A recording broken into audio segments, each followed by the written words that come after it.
Signal podcast for the week of February 9th, 2015. February and March are those times of the year when you really get to see the contrast between the northern parts of the country and the southern ones.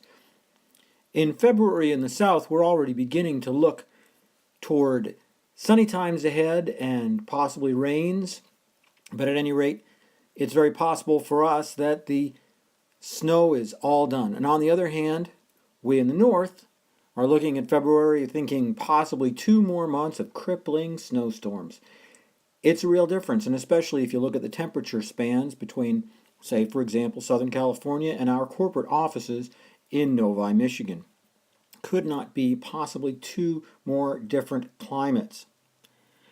But it's time for some of us, at least in those mid to southern parts of the country, to start thinking about checking our satellite and antennas for rain damage, snow damage, cracked weather boots, bad grounding, any possibility that we're not going to have the best possible signal as we move forward.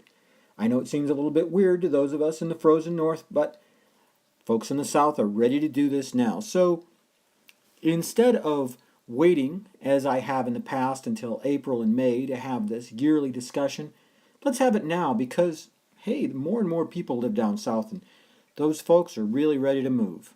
Remember, of course, that the outside parts of your home theater system, that is to say your satellite dish, your antennas, that sort of thing, are not immune to the weather, and you should be looking very closely once, twice, or even 3 times a year to make sure that everything is the way it should be. That's how you make sure that your home theater equipment is reliable year-round. You need to be inspecting every connector to make sure that there's no outward signs of water intrusion or any corrosion on the outside of the connector. You need to be looking at the grounding block to make sure it's still firmly attached, but nothing has gotten loose. Check every cable whenever possible to make sure that nowhere on the rubber sheath has there been any sort of damage or oxidation due to freezing or, in some cases, excessive sun. Thanks very much, people down south.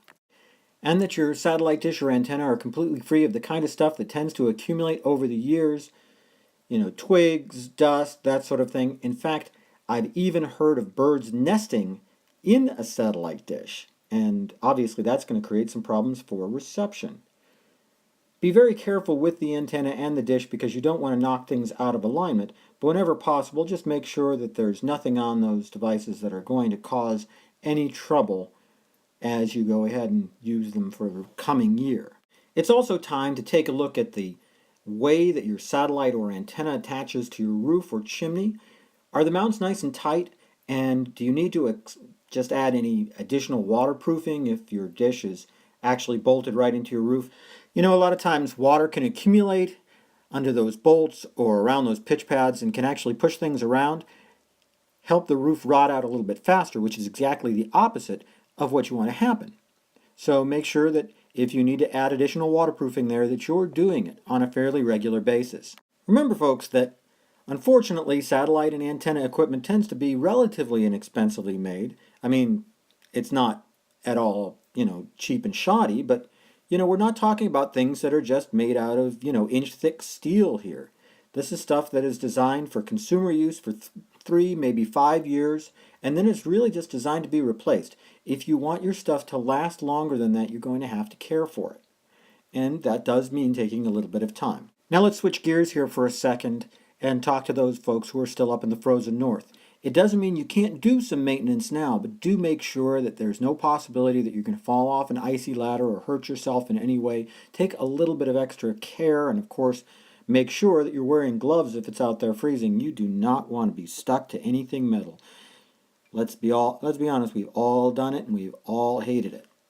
If you are up in the north, what you want to be looking for are little frost crystals and things like that are forming on connectors and around bolts, because those are the things that are eventually going to melt and cause corrosion. Clean that stuff off with a little bit of rubbing alcohol and you'll be all set. Well, that concludes this week's podcast. I wish you all well. Have a great week no matter where you live, and I'll see you again next time.